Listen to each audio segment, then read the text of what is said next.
लावारी tunnel के बिल्कुल करीब पहुंच गए।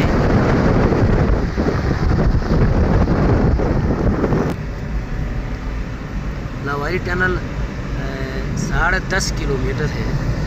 इंशाल्लाह हम उम्मीद है अच्छी तरह इसको पार करेंगे। लाइट ऑन करो। तकरीबन इसमें कोई 15 मिनट हमारे लगेंगे।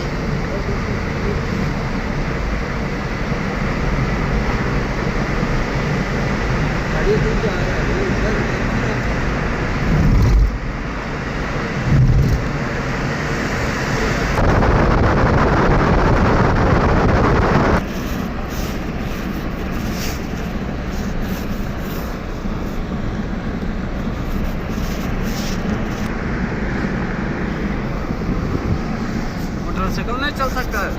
नहीं, ऑक्सीजन नहीं है।